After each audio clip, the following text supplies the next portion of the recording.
A joyous Palm Sunday, friends.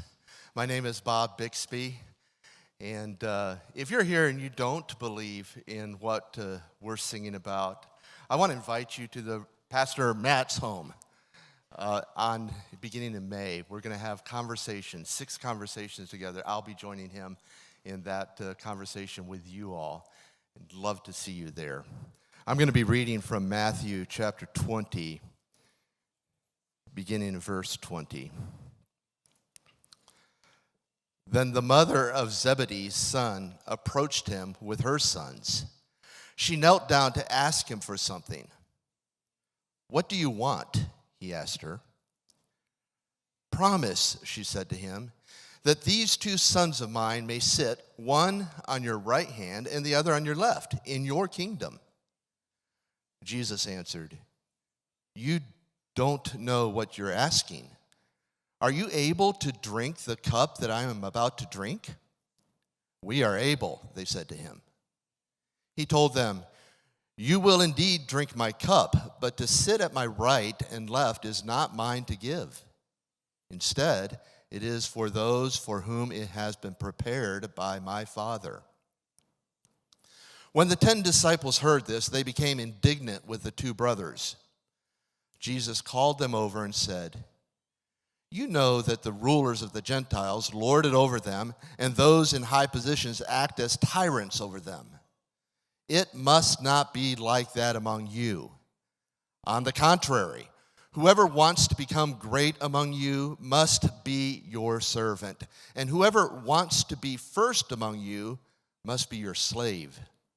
Just as the Son of Man did not come to be served, but to serve, and to give his life as a ransom for many." This is the word of the Lord.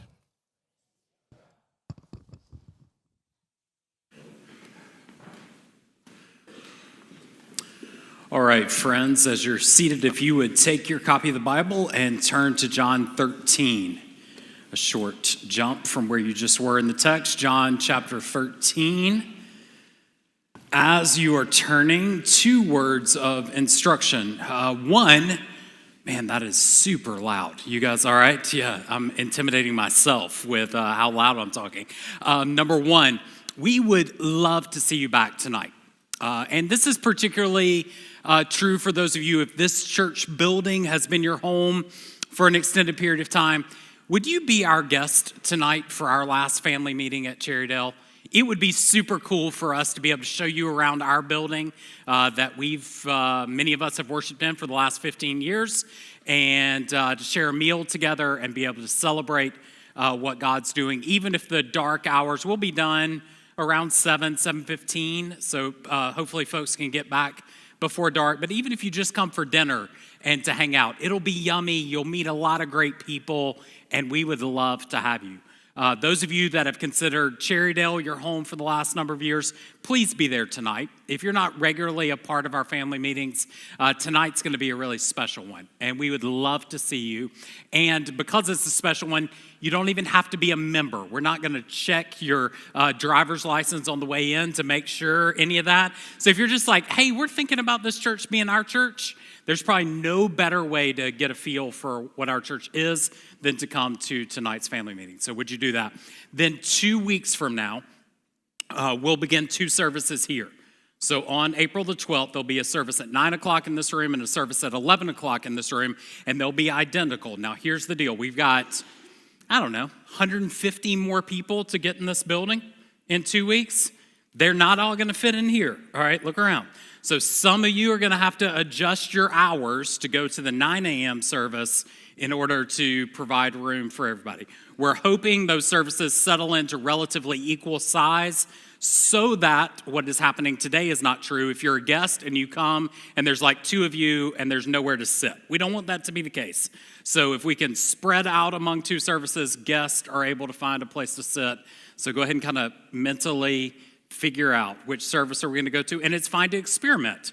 Try 9 a.m. one week, try 11 o'clock the other week, see how the numbers settle in. We would love to have you. All right, John 13 is our text. We're going to pause for a couple of weeks on 1 Corinthians. And I have a motive for this. Around Christmas time, it's really common to take 4 or 5 weeks to do something like an Advent teaching series where you begin to kind of build anticipation for Christmas morning. Well, in my estimation at least, Easter, if we were to kind of if we were to let Christmas and arm wrestle for the most important holiday, I think Easter would win. It's kind of a bigger deal, and yet often it just is here. It's like Easter Sunday, right? Welcome. And we don't do enough to kind of lead into. So I want to lead us into Easter with a reflection on John 13, and then we'll continue the discussion next week. And to do that, I want to get us there with an odd question. What do Jesus and Moses have in common? Well, apart from great beards and big events on mountains, you might struggle to think, well, okay, what do these two have in common? Numbers 12 is going to give us a bit of instruction on the connective tissue between Moses and Jesus and our point for this morning's sermon. Numbers 12, beginning in verse 1. Miriam and Aaron criticized Moses because of the Cushite woman that he'd married, before he'd married a Cushite woman. And they said, does the Lord only speak through Moses? Doesn't he speak through us as well? And the Lord heard it, which is often not a good thing for Old Testament stories. The Lord hears it. Verse 3, Moses was a very humble man, more than anyone else on the face of the earth. Verse 3 is odd, isn't it?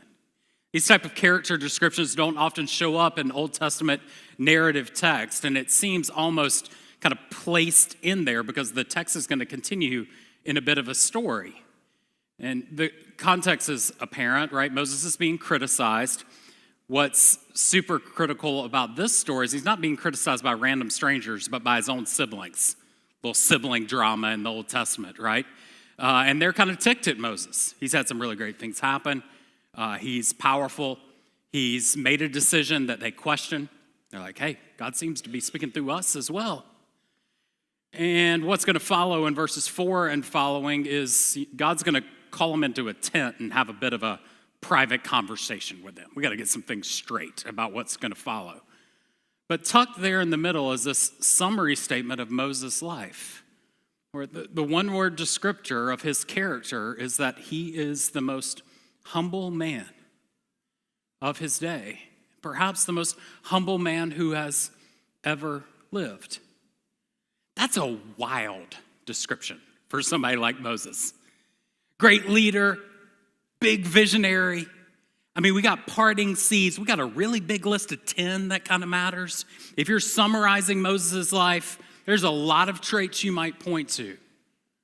And the narrator here chooses to point to humility as the defining characteristic of his life, which presents a glaring question that's immediately obvious and gets us into our sermon discussion this morning. If someone were to give a one-word description of you as a Christian, would humility show up on that list?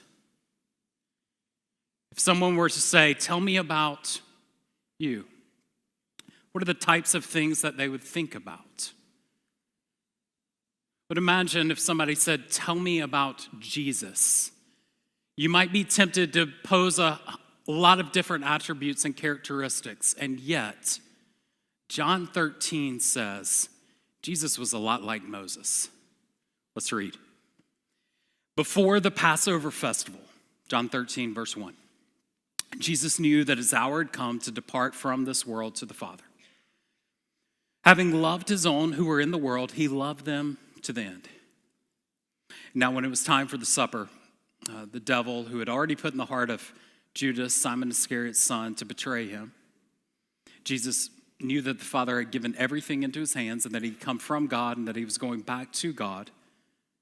He got up from supper and he laid aside his outer cloth and he took a towel and he tied it around himself and he poured water in a basin and he began to wash his disciples' feet and to dry them with the towel tied around him.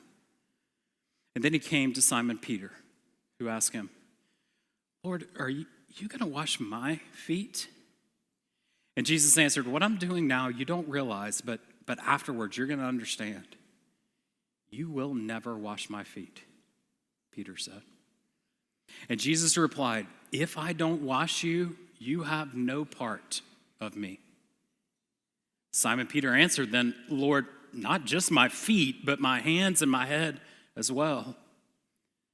One who's bathed, Jesus told him, he doesn't need to wash anything except his feet. He's completely clean. You're clean, but not all of you. For he knew who would betray him, and that's why he said, not all of you are clean. And then when Jesus had washed all their feet, he put on his outer clothing, and he reclined again, and he said to them, do you know what I've done for you? You call me teacher and Lord, and you're speaking rightly. That is what I am. But if I, your Lord and your teacher, have washed your feet, you also ought to wash one another's feet. I've given you an example that you should do just as I've done for you. Truly, I tell you, a servant's not greater than his master, a messenger not greater than the one who sent him. If you know these things, you're blessed if you do them.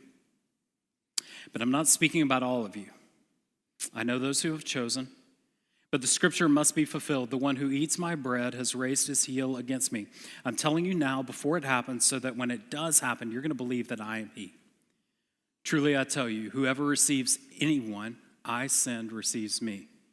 And the one who receives me receives the one who sent me.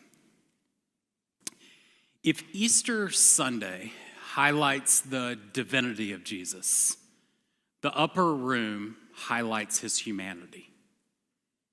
An empty tomb, Jesus' exalted perfections.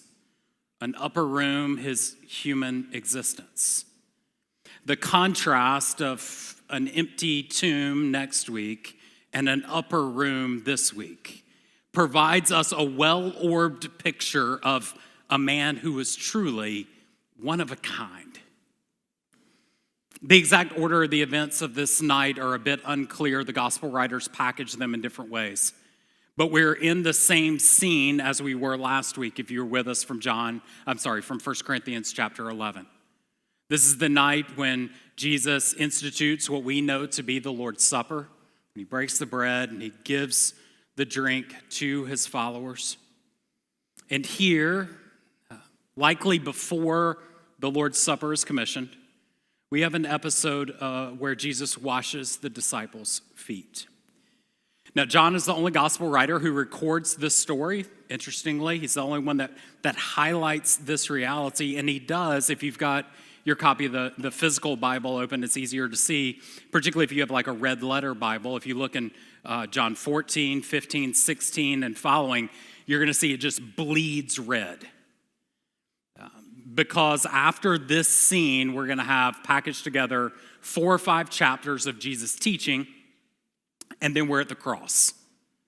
So John 13 is probably the last action that John records of Jesus' earthly life before his trial, crucifixion, and resurrection. And in so doing, I think John is bookending for us Jesus' life. In some ways saying, if we want to put our finger on what's one episode that would capture the heart of Jesus in these years of his earthly ministry, what we look for, well, John 13 gives us a picture. And it's intensely foreshadowing of what he's going to ultimately do on the cross. You want to see somebody who stoops to serve, look in John 13 and then look forward to the cross. Want to know what Jesus is like in his humanity? Don't primarily look at the Mount of Transfiguration, but look in the upper room. And there are lessons for us if we know where to look. I want to tell you 5 places to look in the upper room this morning to consider how we might learn from the example of Jesus in John 13. First, the first place to look is in your theology. In what do you believe to be true about God? Because there's a theological lesson in this text, and it's a super encouraging one. Look in verse 1. Jesus summarizes that it is now time. It is now time for the culmination of his earthly ministry. If you've read through the gospel stories, you know that up until this point, there have been numerous times where Jesus has said, it ain't yet time, right? It's not time. He'll do a miracle and he'll say to his disciples, hey, don't tell anybody about that yet.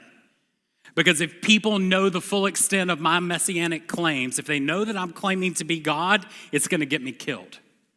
And it's not yet time for that to take place. There's some other things that have to happen before. But here he says, I now know that the hour has come. And notice in verses 1-3, Jesus is clear. What I'm getting ready to do is not merely going to be a good man dying a martyr's death. That's not what the hour has come means. He knew that he was getting ready to return to his rightful position alongside the Father. He would rule and reign alongside of his Father. So in a sense, the hour has come means the divine descent of Jesus' humanity is over. And now we are moving towards his eternal exaltation, right? That the hour has come when I'm going to be glorified, lifted up first on a cross, then in an empty tomb, and then ultimately in my ascension to the right hand of the Father. Notice in verses 1-3, the passage begins with all the reasons you expect the passage not to happen. It tells you all the reasons that what follows should not take place. We learn Jesus is God. We're told that he has come from the Father and that he's going back to the Father. We're told that the Father had given Jesus all things, everything. We're told that Jesus had done exactly what the Father expected throughout the entirety of his life. So though he was a man like others, he was not a man like others. Nobody else could say this. And yet, John 13, he takes a towel. The theological lesson here is that John 13 is a microcosm of the heart of God. A God who stoops to serve the lowly. Michael Reeves, writing in his excellent book, Delighting in the Trinity, says it this way. This God, he doesn't give us something other than himself, or he doesn't merely tell us about himself, but instead he gives us himself. If he just dropped a book out of heaven, we could keep the sort of distance that we might expect from sinful people and a holy God. But that's not what he does. The very word of God, who is God, comes to us and dwells with us. So fundamentally, John 13 is teaching us a theological lesson, and it is that you want to know what God is like? God is a God who stoops.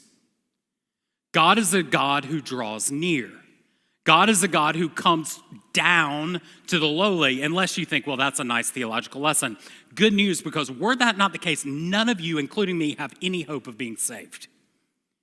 If God doesn't come down to the lowly, we're hopeless and helpless. And so through this passage, we learn something about the character of our God. The exalted Son descends to a position and role that is fundamentally beneath his deity in order to accomplish the Father's mission.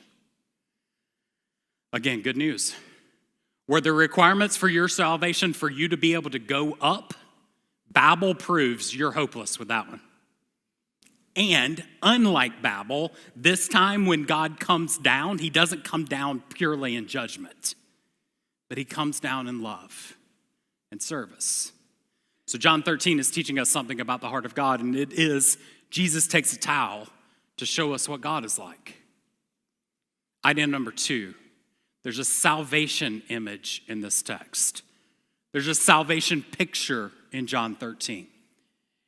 So look in verses 4-11 here.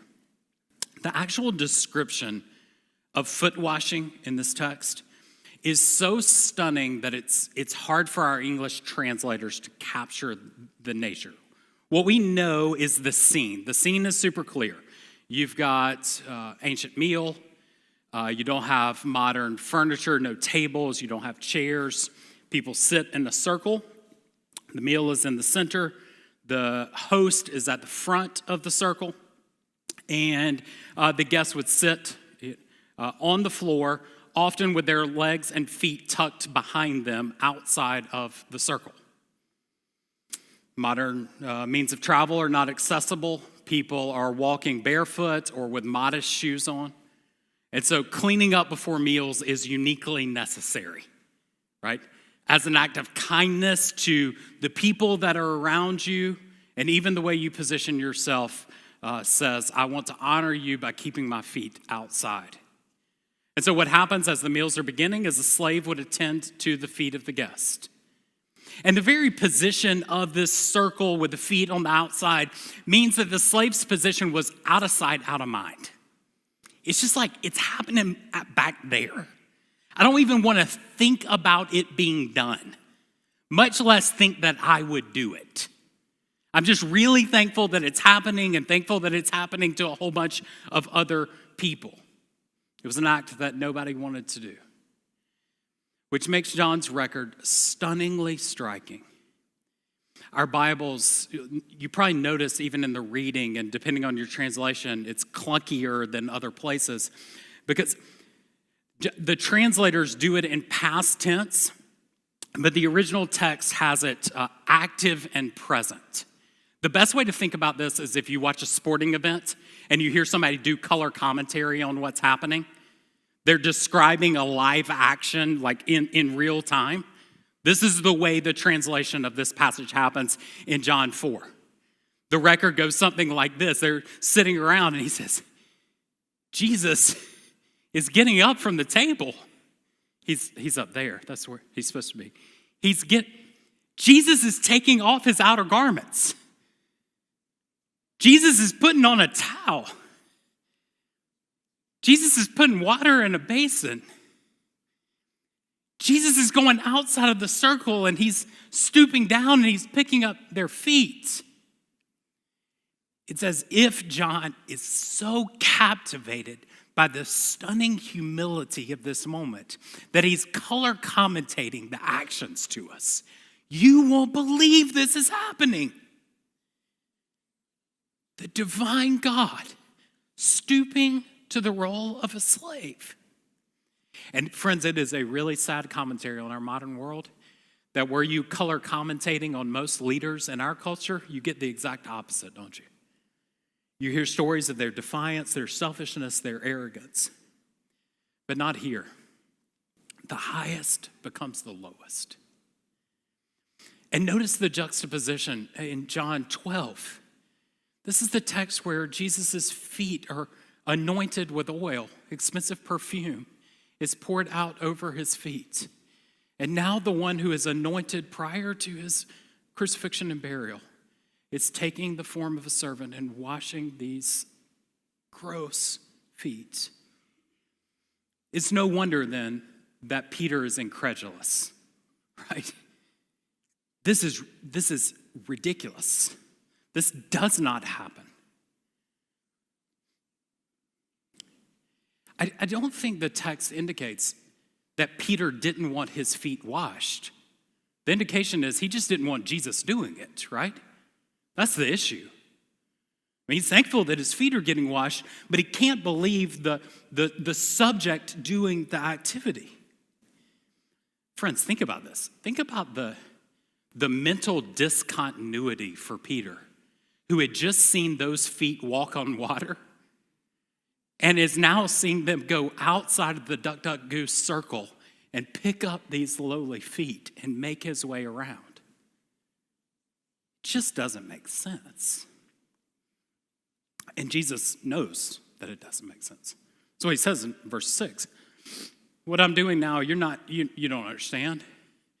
There's something bigger at play here. There's something bigger at play than merely Jesus setting an act of example of service. Rather, what's at play here is he's living out a metaphor for us of salvation. This is what it means to get clean. Still, many parts of our world, if you travel outside of our country, many parts of our world still look like this. If you go, particular cultures this would be commonplace 2, 3, 4 times a day. People would make their way to these troughs of clean water where the contamination of their dirt and sweat and filth becomes a picture of the moral defilement of sin. There's this mental category that's at place that I am dirty. And if I'm going to go in there and worship and pray and talk to God, I got to get clean. Something's got to clean me from the moral defilement of my sin. Maybe the closest approximation in our culture would be dressing up on Sunday, right? Maybe you've heard the expression, put on my Sunday best, right? There's a sense in which there's something ugly, there's something broken, there's something unclean about me. And if I'm going to go meet with God, something about me fundamentally has to change. And Jesus said, that's right. But his point is far more poignant in John 13 to Peter. Notice what he says. This cleansing, it is not going to come from your efforts to absolve from your sin. It is not going to come from your attempts to be made clean. Rather, it is through the work of Christ alone. Jesus makes his people clean from sin. And the cleaning, notice, it's going to be total. It's not just going to be feet. It's going to be hands and head. It's going to be all of you that will be cleansed. Jesus makes the point clear. The only way you're going to get clean is through work I'm going to do to you. If you don't let me clean you, you'll never get there. Even today, he has to cleanse you from the guilt of your sin, or you will not be clean. And if he has cleansed you, you are clean. Which leads us to the third place to look for instruction in this text, and it is a baptismal image. It's a baptismal prefiguring. Notice in verses 10 and 11, he says, not all of you are clean. So Jesus is making it clear what he is doing, what he's pointing toward in salvation is not going to be universal. Because it's not going to be true for everyone. Here personified by the betrayer, by Judas, who bookends this text. One among them who reclined at the table while this is happening. Now, among the many divine mysteries of this passage, I want you to consider for a moment the humility required of Jesus to stoop and wash Judas's feet. Consider Jesus, who clearly knew that one among them, those very feet, would soon become treacherous. He dried feet that, humanly speaking, would take him to his death. So some are completely cleansed. Others, merely outwardly symbolic with no corresponding inward change, like Judas. This cleansing comes uniquely to each individual. Jesus in John 13 does not merely throw water at them as a whole lot. He comes to them each individually and cleans one by one. Today pictured, in my estimation, through the activity of Christian baptism by immersion.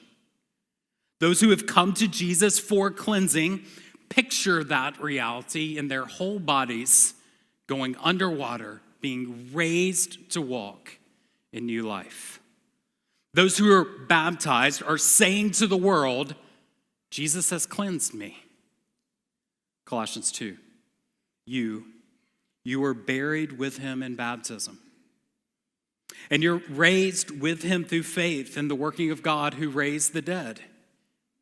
And when you were dead in your trespasses, the uncircumcision of your flesh, he made you alive with him, and he forgave us all our trespasses.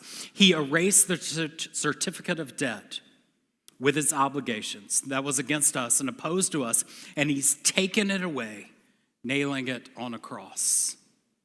What does Paul point to as the human symbol of that activity? Forgiveness, cleansing. It's pictured in baptism. That's why Christians Unlike other religions, we don't have purification rituals every time we gather. Now, apart from the post-COVID hand sanitizer dispensaries that litter the auditoriums around, there are no water troughs outside. You weren't asked to wash your feet before you entered, though hopefully you've done so recently, right? There aren't symbolically. Why? Well, because baptism is that for those who have faith in the Lord Jesus Christ. We are immersed symbolically of the cleansing that is total and whole life. And yet, we start services here with reminders not of your need to go to a water trough to be cleansed, but reminders of the cleansing that you have received through Christ by faith. Your means of gaining access to God and worshiping Him is not through your ability to clean yourself, but through what God has done for you through Christ. And so we remind you of that.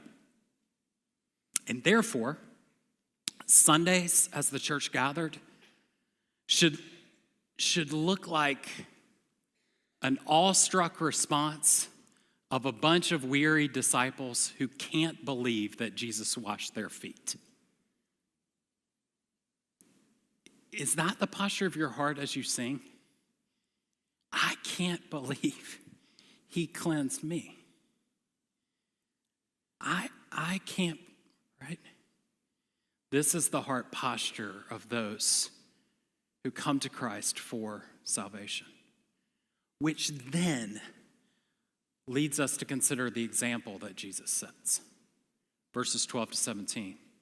If you start here, I think you get the text wrong. But if you don't go here, I think you've undersold the text. Here's what I mean. Points 1 to 3 make it clear that what John 13 is primarily doing is saying something about my salvation. Saying something about what it means to know God through the work of Christ. Something about what it means to need to be baptized to show that I have been cleansed by Him. There's more going on here in the text than simply the call of liberal theology to be a good dude like Jesus. Love some people like Jesus. Serve some people like Jesus. But if we get those first 3 things right, it does compel us to love and serve like Jesus. It drives us to do that, and it's actually what Jesus says in His conclusion here. He does, let's reread this because it's been a minute since we've been here. Look in verse 12. He does what Jesus commonly does around parables. He's kind of said something that's obscure, and then he's like, I'm not sure you got that.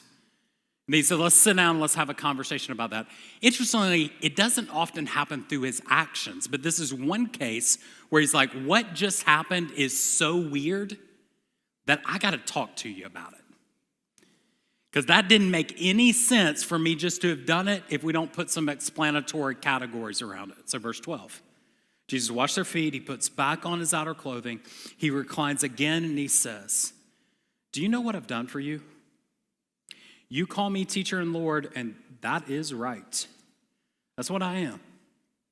If I, your teacher and Lord, have washed your feet, you also ought to wash one another's feet. I've given you an example that you should do as I've done for you. Truly, I tell you, a servant is not greater than his master, messenger not greater than the one who sent. If you know these things, you are blessed if you do them. Here, Jesus is clearly doing what classic Jesus goes from greater to lesser. He says, if I, the one who is rightfully teacher and Lord, am willing to stoop and do that, then you who follow me, and you should too. That should be a defining mark for you. Now he says, I'm giving you an example. I don't take this to mean literal foot washing. I don't see foot washing in the same category as the Lord's Supper. I don't see a 1 Corinthians 11 text about foot washing. I don't see it as an ongoing activity in the life of the church alongside baptism and the Lord's Supper. What I take Jesus to mean here is I'm giving you an example of what it means to stoop and serve. The same categories that would lead me to do this should be exemplified in the life of my people. John ends this section, John 13, by making that point. The same self-giving, other-centered service is like a clear line of demarcation that sets off genuine Christians from the world. John 13:34. New command I give you. Love one another. Now that's weird, isn't it? What's new about that? We could go all the way back to the Old Testament and find love one another commands. It seems just like in the moral code of humanity to love people. But what's new? Just as I have loved you. What's new is the incarnation. What's new is the moral example that Jesus is setting. What's new is the uniqueness of the way that Jesus personifies this God who stoops, God who serves, God who gives of himself in love for others. And by this, everybody's going to know that you're my disciples if you love one another. Friends, might I suggest sacrificial, servant-hearted acts of kindness that is the defining trait of those who've legitimately been washed by Jesus. Notice Jesus ends verse 17. You are not blessed by this teaching, by this instruction, if you're just captivated by John 13. You're blessed if you do the things that Jesus instructs here. So let me make a couple of observations about the example. First, this is super simple. Now, I'm not saying it's super easy. In fact, I think obedience to John 13 is one of the most difficult things for any man or woman to grow into. But it is simple. You think about the instruction, be like Jesus, and you're like, Sermon on the Mount? I'm out. I don't like to talk in front of two people, much less all them people. Feed 5,000 people? I mean, I know how to bake some fish, some bread. I don't know how to multiply it to all those people. Cast out demons? But John 13, any of us can do this. Any of us can take a towel.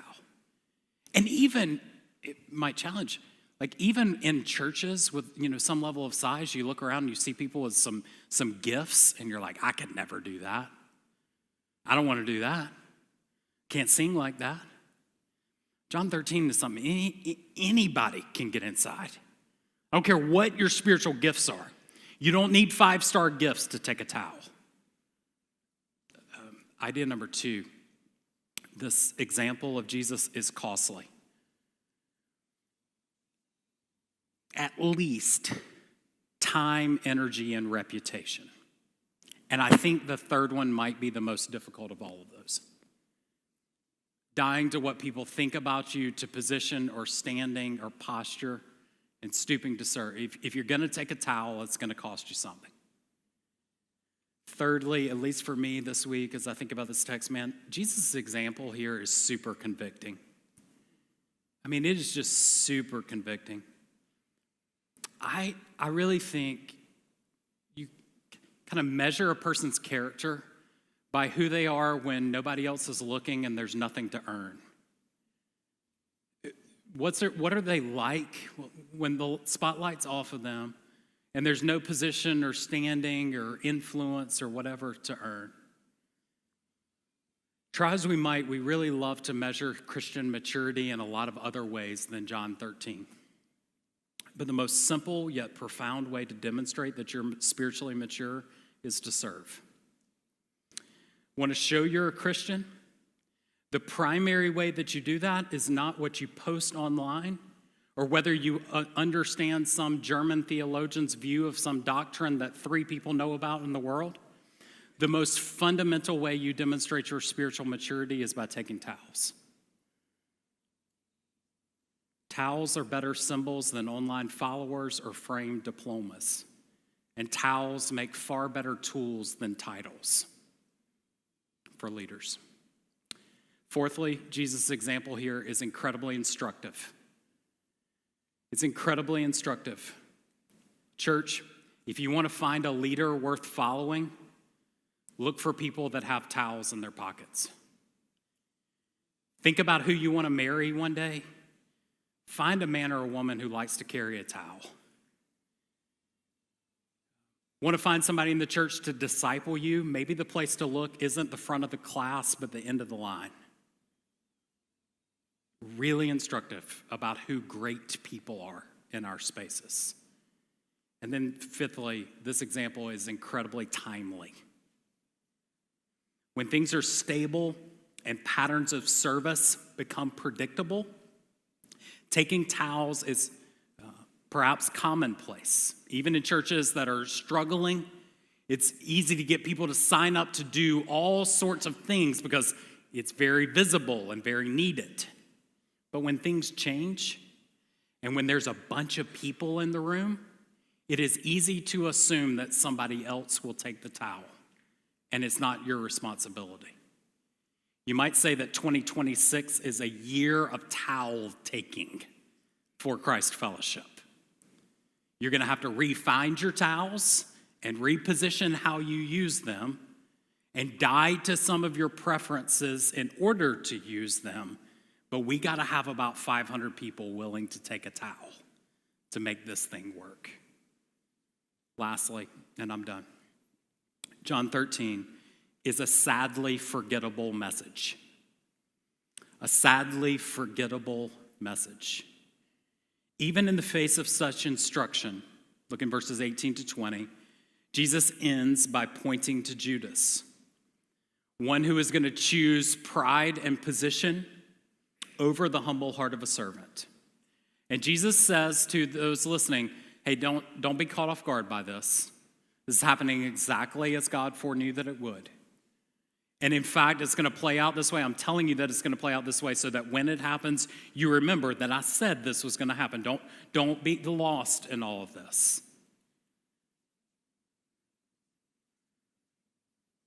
In fact, the other gospel writers don't include this episode, but they do include the note that Bob read for us at the start of this morning's sermon. In fact, what I think is one of the most striking combinations in the Gospels is in Luke 22. Jesus has just instituted the Lord's Supper. Foot washing has happened. He said somebody's going to betray him.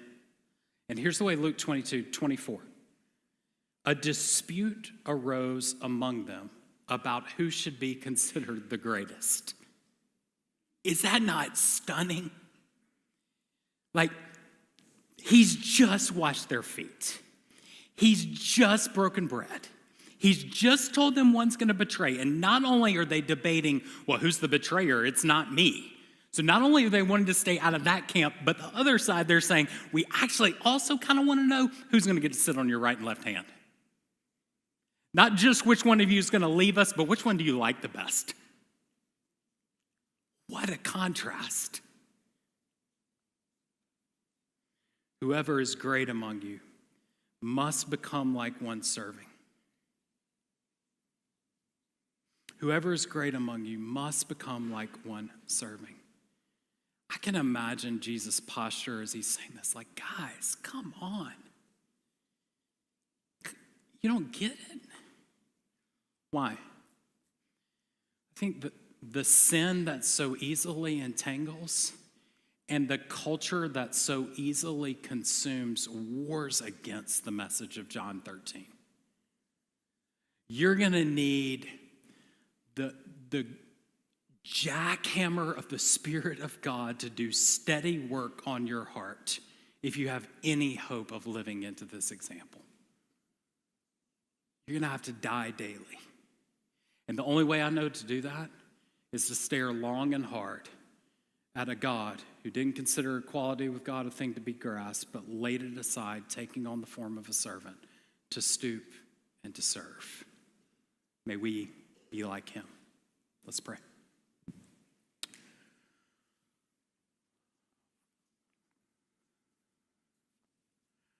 Our Father, we ask in your good kindness that you might protect us from the foolishness of the disciples,